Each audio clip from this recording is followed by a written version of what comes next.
Howdy, I'm known as Dimwit, the last mountain man, feared throughout the world. No, just the land. This is used to be an Enfield pattern 1853 Enfield, except it was made from a company named Barnett. And this has been used during the American Civil War, and maybe it got damaged during a battle, and somebody picked it up off the battlefield and sporterized it. It has got usually when they sporterize a musket or a musket rifle like this, they just cut the wood off about here and that's it. But this has had a lot more done to it. It's got a brand new stock, or was a brand new stock, and a new trigger guard and a soldered rib underneath the barrel here. So it's just a very nice hunting rifle. So I just got done earlier today with another video with Colt model 1861 special rifle musket, and we talked a lot about the Enfield muskets in that video, because those Colt muskets, they were made pretty much on Enfield machinery. So well, why don't we just try to shoot with it and see how that goes. This gun has not been shot in probably more than a century. I have kind of restored this gun, and by the looks of it, it had not been in shooting condition for a long time. So this is exciting, and I made one of these Tampion, and they used these in the military and civilians as well to keep snow and rain and dirt out from the barrel. So that's nice.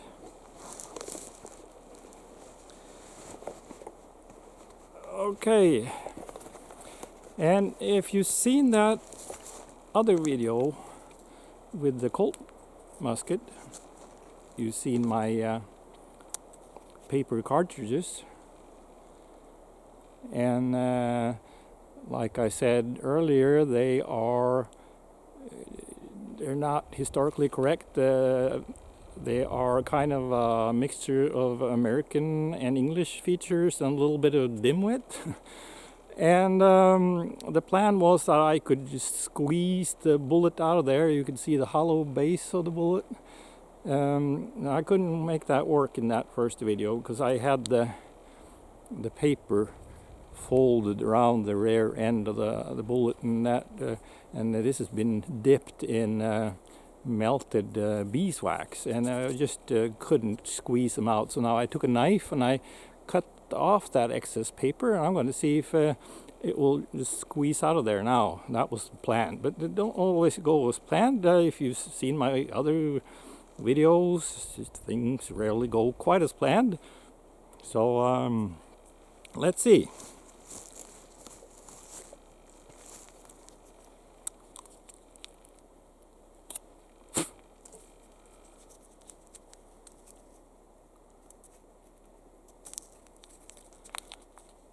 And like I mentioned in that other video, I'm not really happy with this paper. It's a little too strong, a little sturdy and stiff, and so yeah.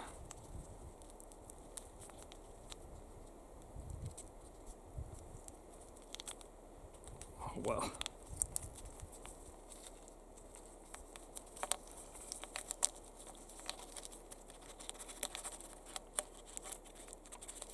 Okay. So now Let's see if I can just squeeze. No. It's just, well, it's coming out a little bit.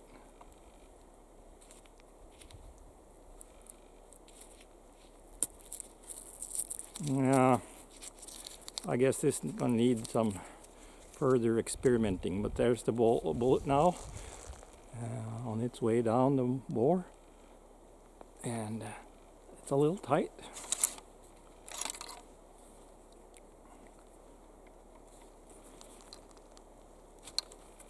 There.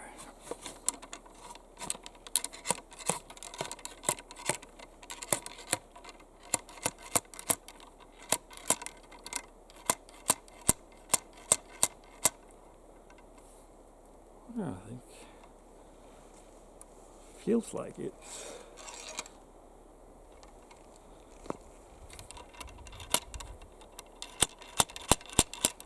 Yep.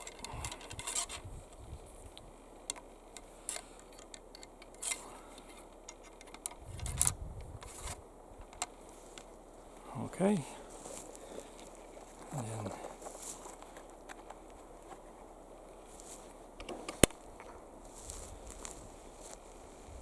big old musket cap. Put that on there. Okay, wish me luck.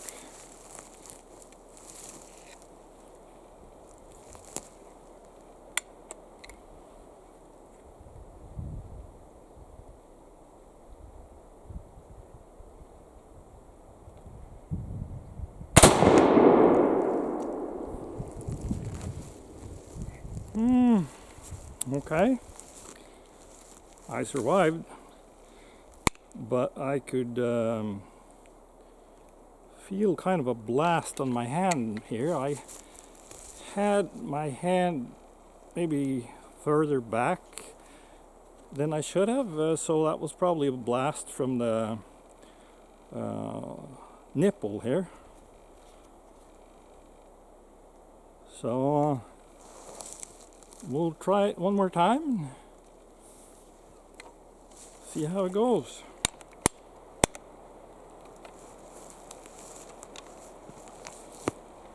Okay.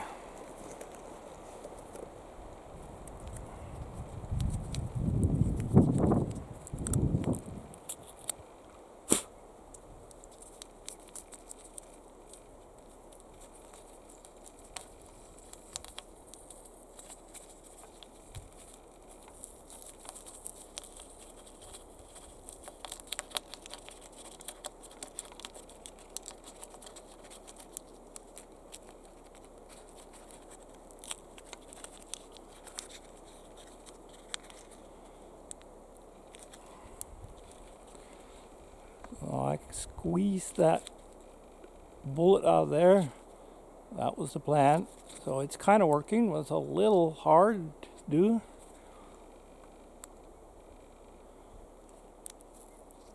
And then dispose of the rest.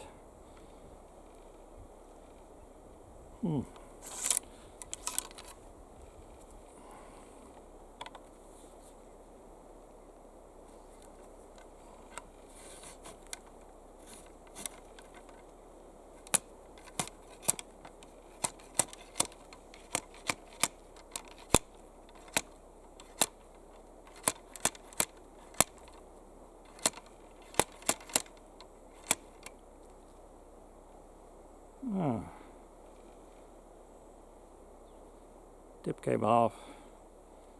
I had tell by the color in here it was halfway broken off already. Okay.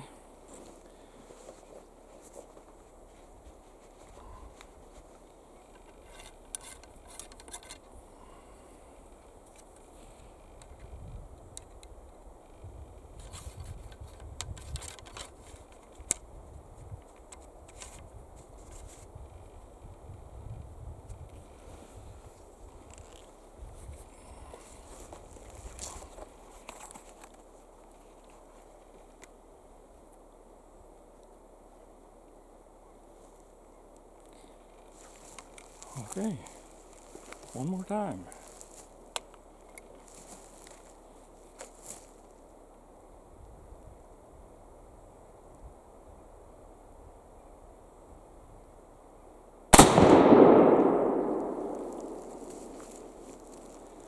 Well, it's got more of a blast going on here than I'm used to. There's only one place that can come from, and that's from the nipple. I thought I had replaced that nipple with a modern one, because the old ones have an awful big hole in them, and you get a lot of flashback and even kicks back the hammer.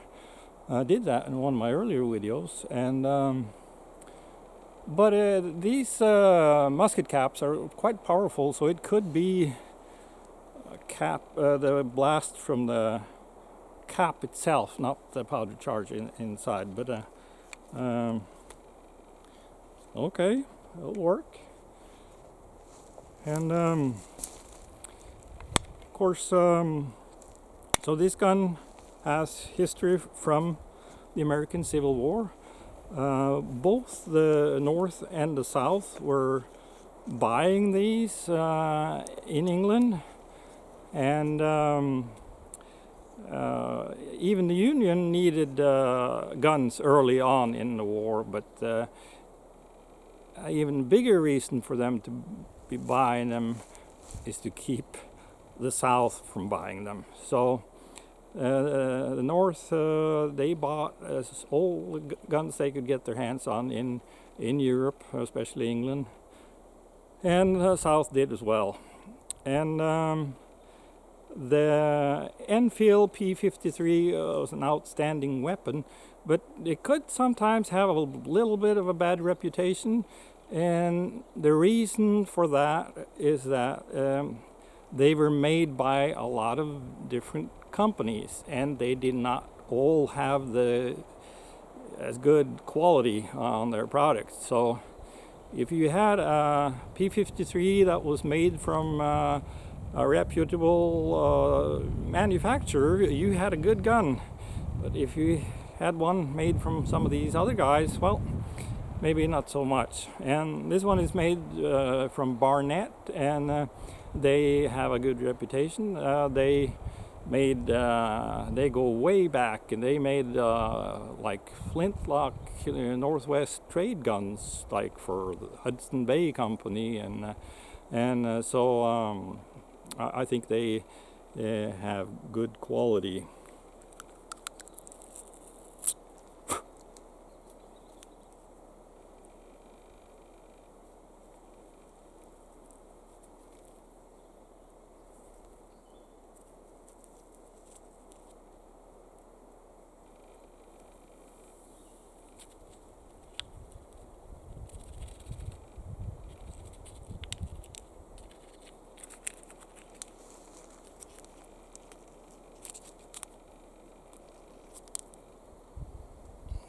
So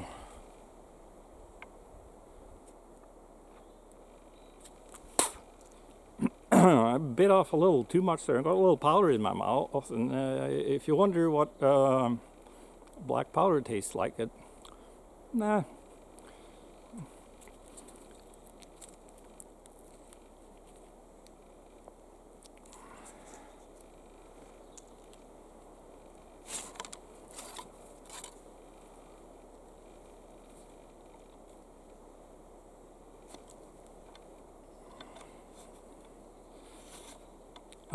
This beeswax that I'm using, I dilute that with some olive oil, and the amount of olive oil you put in there will determine how hard this wax will be when it dries. And if it's summertime, somewhere really hot, you probably don't want any olive oil in there, and if it's winter time and cold, you want a lot of olive oil in there. And I just started out experimenting with these paper cartridges and using and dipping my balls in melted wax.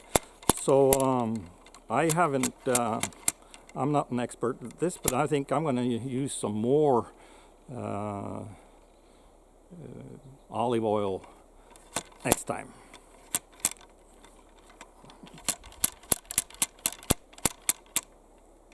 Well, it's gonna have to do.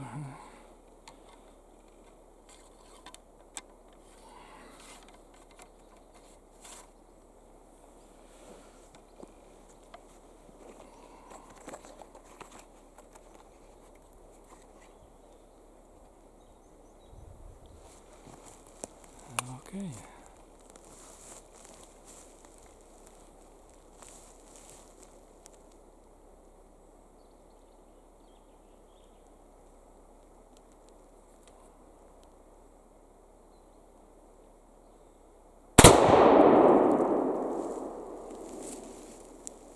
Oh.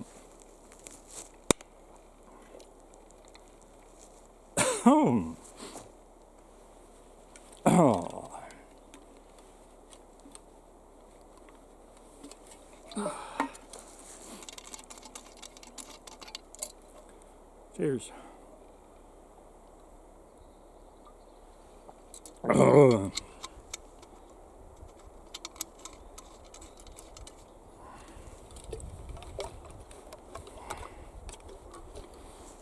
So, well, try it one more time, I guess.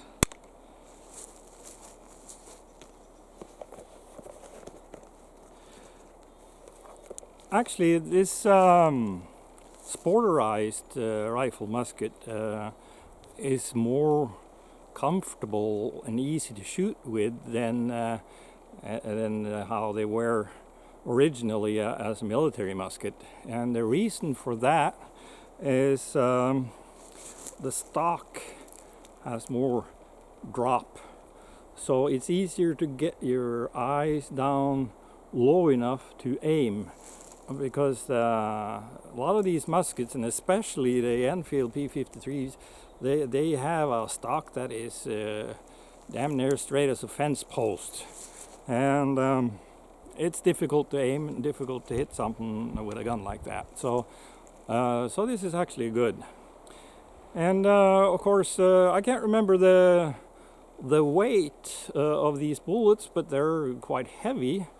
And when the muskets developed into rifle muskets and then started using mini balls instead of round balls, they had to kind of lower their powder charge in order for this to be safe. And these mini bullets, they travel at a much slower speed than the round balls from a smoothbore musket. Because these barrel walls, they are quite thin, and with a heavy payload of lead, that's going to bring up the pressure in the gun, and so you better keep the powder charge at a safe level.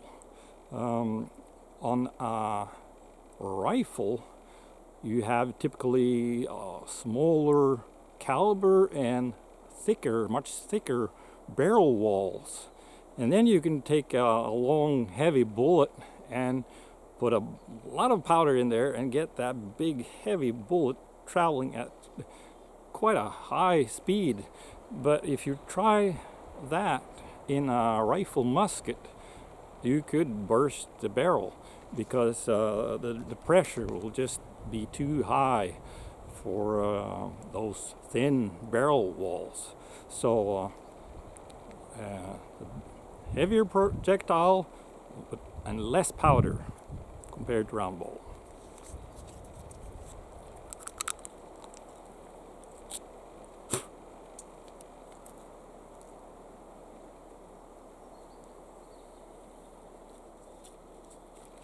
And paper cartridges go back a long time, and they were made in a lot of different ways depending on the nationality and what time in history they were made.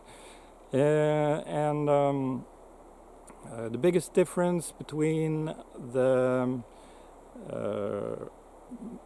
rifle muskets and the muskets is that with the round ball and smoothbore musket, a lot of this paper goes down in there with the round ball, and with the rifle musket. In this case, none of the paper goes down in there, but in the English way of doing it, you would insert the paper cartridge with the bullet like this down to about there, and then you tear off the paper, and that would leave a paper patched bullet.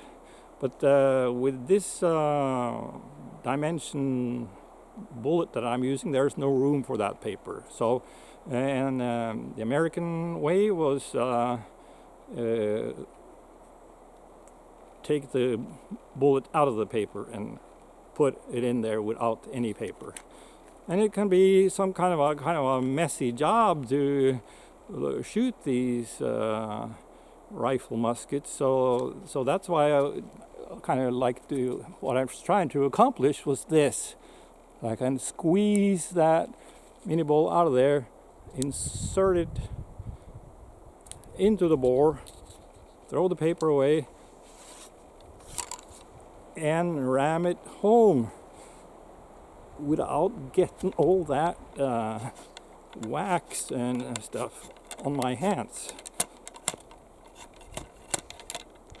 Not that I'm very particular about getting my hands dirty, but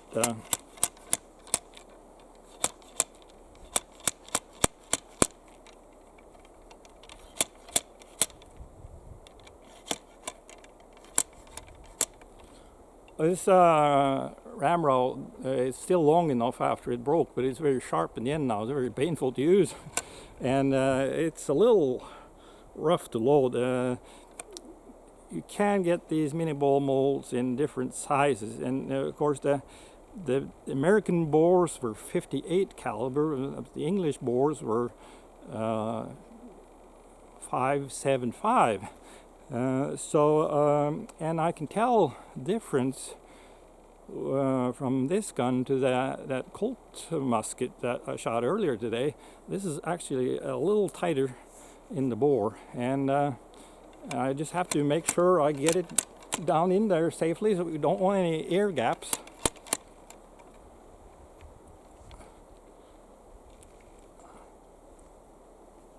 I think that's going to be the last one of the day. That ramrod is still long enough, so I'm going to put that end on there again and keep using the original ramrod until, or the old one, until it's all used up. Then I'll make a new one. But I might have to get a different mini ball mold for this gun, or it could help if I use less wax on the bullet, or use more olive oil in the wax. But it's nice to have some sort of lubricant in there. Oh. See what I mean? This paper is much too strong for this use.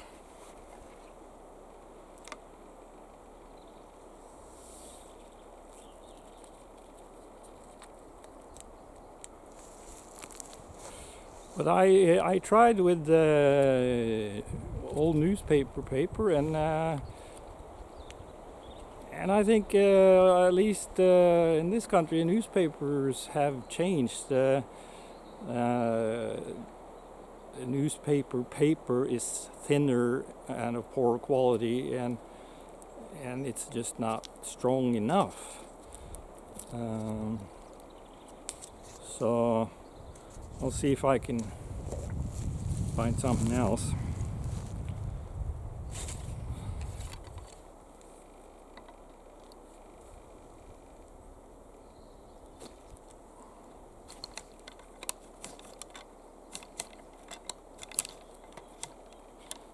And when you're having resistance when you're loading like this, it's important not to grab way up there on the ramrod. Stay close to the end of the barrel so you don't break the ramrod.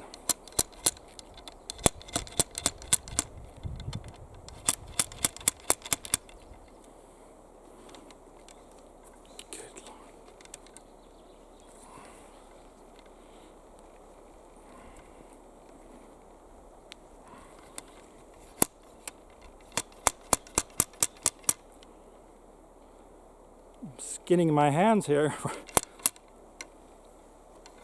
That's it.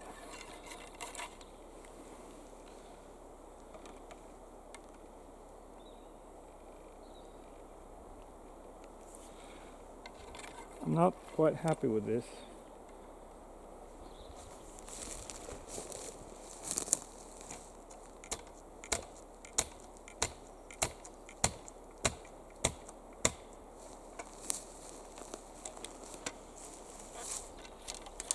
Okay.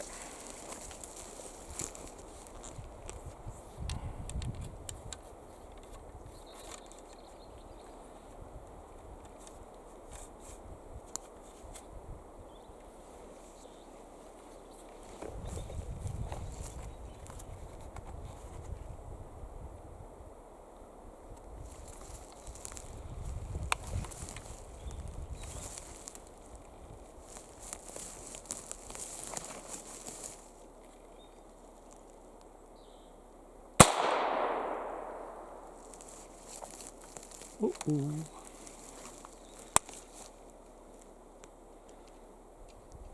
Didn't go off. So it's there's some fouling going on in percussion nipple channel. I don't have all my gear with me today. I don't have I usually have on that shooting bag I usually carry, I have a small pricking pin for that use, but I don't now, so we'll just try again. No.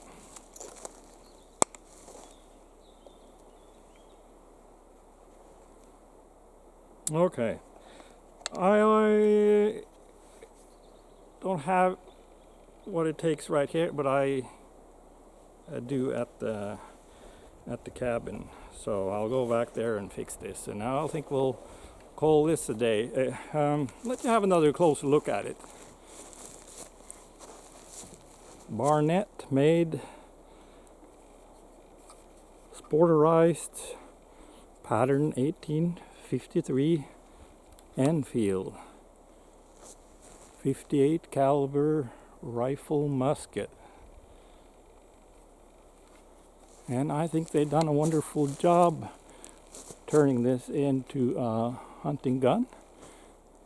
It didn't perform quite as well as I was hoping today, but with a little smaller diameter mini balls, I think it will work just fine. And if I clear out the percussion cap with a tool for that once in a while, I'll be fine. So I'm happy to own this gun, and now that I'm defenseless, if I run into a wolf or something, I still have my short sword with me. I showed this before. Not all of you have seen it probably. Very handy. Last stand defense. And this is actually a Japanese police sword, and they go back maybe as far as 1885, and they were used up until the end of World War II. And they're short and handy like this, so they be easy to use in confined spaces like cells and hallways, and keep these prisoners in. And there's a cherry blossom there, and it's the crest of the Japanese police. And now it's the last line of defense for mountain man in Norway. Okay, I'll see you later.